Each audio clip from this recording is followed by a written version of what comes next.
Hey, what's up everybody? Today we've got a slightly different kind of video for you. Today I am ranking what I think are the toughest, most common diagnoses in the United States. So what I did is I went into ChatGPT, I made sure they had sources that they actually cited to rank the most prevalent mental health diagnoses in America. And so here's what we have. They ranked any mental illness, so we're not going to include that on the list because that's any mental illness. That's alarmingly enough, 23.1% of adults. So you're almost looking at 1 in 4 people have some kind of mental illness. But again, we're not putting that on the list. So one of the most common is substance use disorder. 17% of people aged 12 or older had a past year substance use disorder in 2022 to 23. So that's per SAMHSA, the government agency. Any anxiety disorder comes in at the top at 19%. So almost 1 in 5 people struggle with an anxiety disorder. Major depressive episode or major depression is really high up there as well, 8.3%. ADHD, 6% of US adults have a current diagnosis, so that's not even including the kids who are coming up who are struggling with ADHD or have been diagnosed with it. Serious mental illness, 6% of adults in 2022. So serious mental illness is kind of a category that includes things like bipolar or schizophrenia. That always seemed kind of like a rather arbitrary line to me when we're talking about a serious mental illness, but these are the ones that tend to have a much higher detrimental impact on people. And then we have PTSD, post-traumatic stress disorder, which affects 3.6% of US adults. And then they also include a catch-all mood disorder, so that includes things like bipolar disorder, persistent depressive disorder, those kinds of things. And so I'm not going to put that on the list either. We'll just say that the depressive orders category covers that for the most part. So what that means is that they have 8 categories here. We're eliminating 2 of them, right? The any mental illness catch-all and then the mood disorders catch-all. So we have these 6 different categories and we're going to rank them based on how tough I think they are personally for me to treat. This is not to say one of them is less serious than the other or one is a lot more impairing than the other. I'm not trying to rank the struggle of any person who is diagnosed with any of these things. So this is purely from my perspective. If I had 6 clients in front of me who each had one of these disorders, then I would say this one would be the most comfortable or easiest, again, personally, professionally for me to work with. So please hear that at the outset of the video. This is not a generalization of any of these disorders. This is purely for my own practice and perspective. So let's talk about these. So we're just going to go down the list. The first one that we come up with is substance use disorder. Very prevalent. Again, we're talking about 17% of people. And if you've been with my channel for any amount of time, you know that I did a lot of my training during grad school with substance use disorders. I took classes on it. I did an internship and practicum working in the community with adolescents who are struggling with substance use.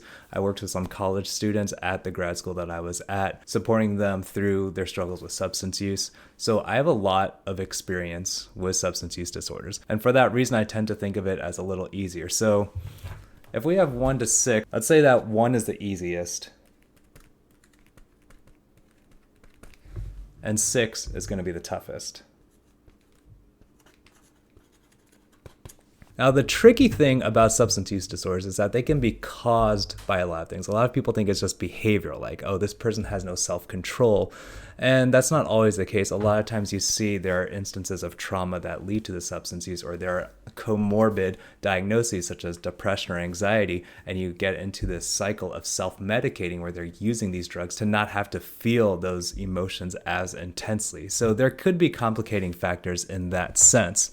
What I would say is I would probably put substance use disorders at 2, so maybe the second easiest for me. And the reason for that is because of my experience with it. I didn't put it at 1 because there are some of the complicating factors with the comorbidity, and that is very common with substance use disorders. But I find that with the training that I've had in motivational interviewing, the experience I have with that, is that a lot of the work can be done through that very active listening, through highlighting some of the discrepancies and understanding where the values are, what the substances are doing for these people. And so what I think is both easy and challenging about substance use disorders is that most of the time people who are coming in to see me have a very obvious negative effect from their substance use because they're sitting in front of me doing counseling. Either someone has forced them to do it or they are recognizing that there's a need for a change themselves. And so it's easy in that sense to kind of tug on that thread. It's also difficult because substance use disorder tends to come with the pattern of deceiving ourselves or having a lot of distortions and beliefs wrapped up in my substance use, and it becomes very protective. So that's where some of the challenges is unraveling some of the beliefs that have grown up over time and the patterns that have grown up over time around the use.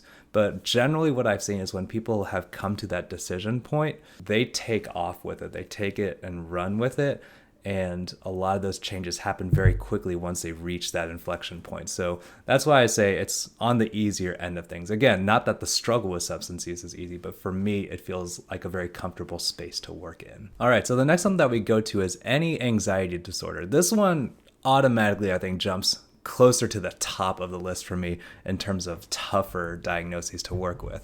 And part of it is because it's so prevalent. And I think we've lost in our culture, in our society, a healthy way of talking about anxiety. It's become such a general thing that the idea of clinical anxiety has lost a lot of significance.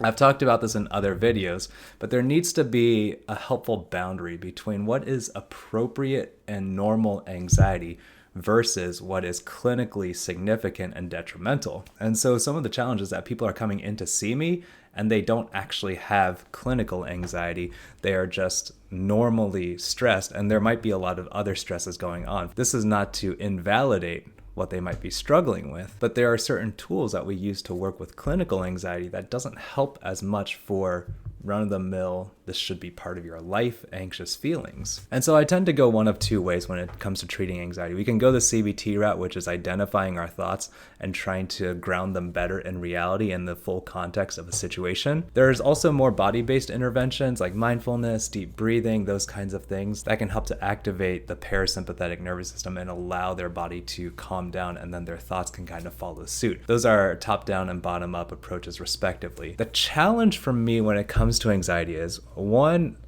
I honestly don't have a lot of experience personally with feeling anxious. That just wasn't really in my mental map for whatever reason. And I take that as a blessing, but that means that I need to be very careful when I'm going the CBT route, not to make it sound like I'm arguing them into thinking that they're crazy for thinking they're anxious thoughts. And so that's a personal challenge for me when it comes to working with somebody who struggles with anxiety. As well as, again, just like with substance use disorder, there's a lot of patterns of thinking that are built up into it. And the wall that people often hit when I'm working with them in anxiety is that they can say, I know it's not true, but it still feels true. And that's a gap that's really hard to bridge. And so for that reason, I'll put anxiety at number 5. So that's going to be the second toughest diagnosis that I have to work with. So let's go on to the next one. Major depressive disorder, or major depressive episode, or major depression. 8.3% of US adults in the past year have had a major depressive episode. Depression is tricky. I tend to maybe put that on the higher end of things too. Maybe not as high as anxiety in terms of difficulty, but depression also is something, first of all, that manifests very differently for different people. So between women and men, there are different symptoms that show up. And so being able to pick that out in the first place is going to be an important hurdle to overcome. So there's a tricky element there as well. The second piece, again, very similar to anxiety, is where you're going to run into, like, people can say, I know I have it pretty good, my life is not all that bad, but it just feels terrible. And so there are a lot of factors that can go into that. Some of it is seasonal. Some of it could be habits around living, things like diet, activity, connection with other people. And so my challenge with depression is being patient enough to sit with somebody who is feeling depressed and be able to listen to their story, listen to how their thoughts work, how their feelings are impacting them, and not just jumping into, you need to do these things. Because research has shown there's a lot of things that we can actually do to improve our symptoms of depression. Whether that be dietary, whether that be sleep, whether that be electronics hygiene, activity, connection with other people. Those are all things that are helpful for improving our mood and being able to combat depression. The tricky part is I can't just jump in and say, do all these things, because like the very nature of depression is that it's very hard to get up the energy and the motivation to do those things. And so creating a space first where that person feels safe to be able to share how they're feeling, what they're going through, what they're struggling with, and being willing to not push them towards those things necessarily, but allow them to create the path for them to get to that point where they're willing to try some of those things. And definitely one of the biggest things is connection. And so some of creating that helpful counseling relationship is part of the process of treating depression as well. So for some of those challenges, I'll put that at a 4. So right now, this is how our list goes. I've saved spot at number 1 as the easiest, then substance use disorders, 3 is blank as well, 4 is depression, 5 is anxiety, and then we've got the toughest one left at number 6. So the next one, I think this might go up at number 6, ADHD. Very common. It seems like every other kid is getting diagnosed with it right now. The statistic that ChatGPT pulled up from the CDC is for adults currently. So I don't know what the number or prevalence for kids is, but it does seem higher than 6%. The tricky part with ADHD, especially when you're working with kids, is that they're developing a lot of their personality. They're developing a lot of the way that they interact with others. And so a lot of the symptoms of ADHD, sometimes it's hard to sort out whether they're just like that or whether it's the diagnosis and it's something that needs to be changed. And so I tend to go for a more functional route with that. I tell parents a lot of the times that the way that your kid's brain works, assuming they've already been diagnosed and they're already having difficulty in school, is that the school, especially public schools, have a very specific system, and the way that your kid learns and interacts does not work for that system. Not that they're a bad kid, not that they don't know how to behave, all of that stuff. It's just that that particular system is not particularly conducive to their social and learning environments, which is fine, but also makes for a lot of difficulty because by the time you get to college or you're working and maybe you find a college that really works for you or you find a job that really works for the way that your brain works, it's very easy for someone to have internalized like the way that I think is wrong, the way that I learn is wrong, the way that I interact with others is wrong.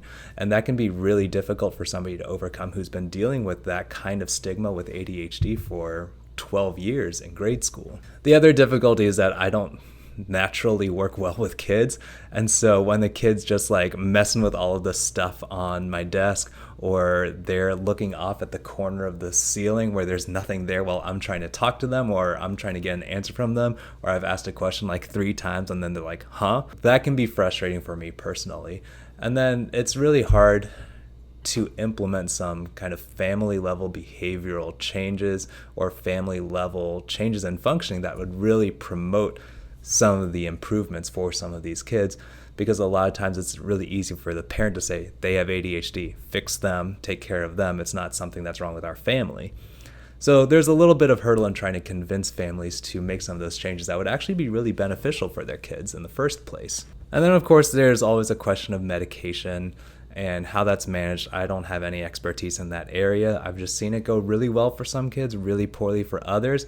And so there's an added factor there of difficulty in terms of sometimes the medications really don't agree with the kid, but the parents are saying like, this is the best that we've got, and so we've got to roll with it. And so it could be leading to other things like not sleeping, mood dysregulation, higher impulsivity or anger. And so like that's like other symptoms that pop up because they're taking medication that's not working perfectly for them.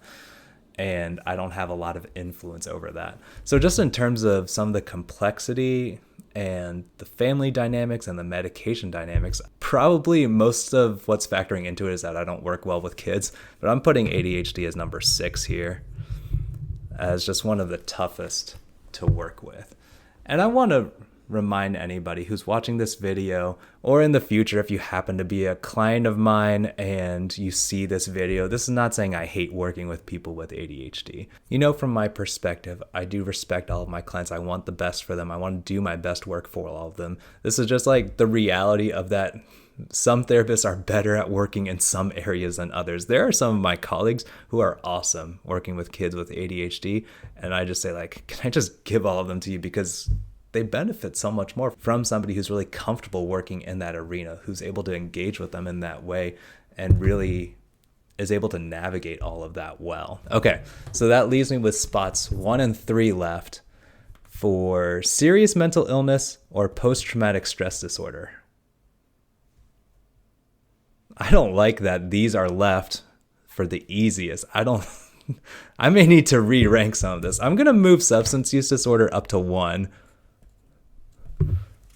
All right, so substance use disorder is 1 now, because I left some tough ones here. So serious mental illness, again, this is tricky. I'll say that for serious mental illness, I tend not to see that as much in private practice. And that doesn't necessarily make it easier, but there's just a lot more care involved from somebody who's diagnosed with a serious mental illness, whether it's something like schizophrenia or maybe bipolar disorder. So I've had very few clients that I've worked with who are diagnosed with schizophrenia or other serious mental illnesses, just because of the nature of outpatient counseling. One of the things I really do appreciate is that generally people diagnosed with SMI have a really strong care team in terms of psychiatrists, psychologists, therapists, maybe a caseworker, all of those kinds of things. So there's a lot of opportunity for collaboration if people are willing to put in the work for it. I think that helps a lot. So you have a lot of professionals with a lot of experience helping to inform one consistent treatment plan. So that helps. Obviously, the nature of serious mental illness is that it tends to be a very complicated case. You're probably looking at some trauma. You might be looking at the risk of self-harm, suicidal ideation, or homicidal ideation. That's possible as well. There could be interruptions due to hospitalizations. And so I'm usually seeing people a little downstream from the crises, just again because of the nature of my work. And so that means I'm not necessarily directly working with when they're actively suicidal or actively hospitalized, that kind of thing. But a lot of times it's stabilizing after we reintegrate into our family or into the community, being able to talk through basic coping. How do I deal with these really intense emotions without having it completely disrupt my life each time that comes up? And again, I don't have as much experience with it, so take this all with a grain of salt. I'll put it at number 3. Right, so again, I flipped around. Substance use disorder I'm putting at number 1. Serious mental illness I'm putting at number 3. Again, mostly because of my relative lack of exposure to it. I did some work in an acute care facility during my residency, but it wasn't nearly enough for me to get a real taste of working with a population that struggles with serious mental illness consistently enough to be able to formulate much of an opinion on it. I think it'd be interesting to be exposed to it a little bit more, but I'm not really pressing for that either. So that means in spot number 2, we have PTSD. And people are probably gonna hear that and be like, what are you talking about? PTSD is one of the easiest ones to work with. And so this is where my disclaimer kind of comes in. This is not about the nature of the disorder itself. This is not about like, oh, people with PTSD have it easier than people with anxiety. That's not the issue. That's not what my point is. There's a lot of new research on PTSD that is really powerful, really helpful. And a lot of it is very structured and exact. So in terms of the professional point of view, a lot of the work has been done for me in terms of having a very structured approach to working with someone who is dealing with trauma response. One of the hardest parts of working with someone with PTSD is hearing the stories. And some of the ways that I approach that, either with cognitive processing therapy, they're writing narratives.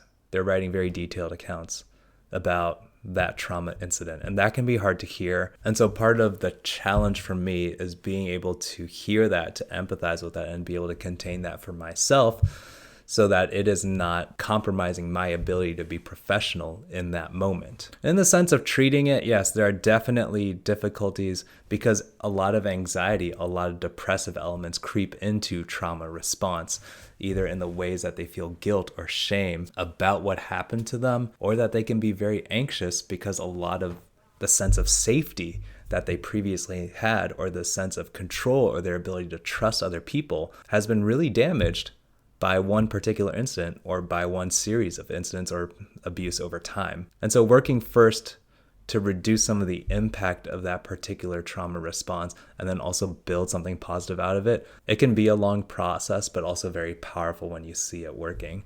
So for those reasons, because there are very structured approaches that make the actual counseling process a lot more predictable, that's really helpful, and that's why I'll put PTSD at 2. So this is my final list.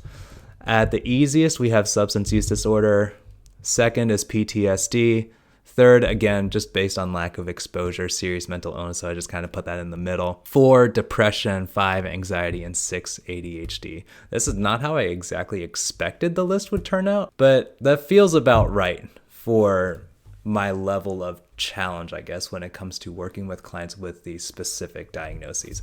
Again, this is not to say that I'm not going to work with someone who's diagnosed with ADHD. And I always try to do my best work for every client that I have. So again, this is just my personal sense of like, this is more difficult than this. And people with different training or different backgrounds than I have are probably going to rank this completely differently. So let me know what you think in the comments below. Thank you so much for watching. I'll see you all next time.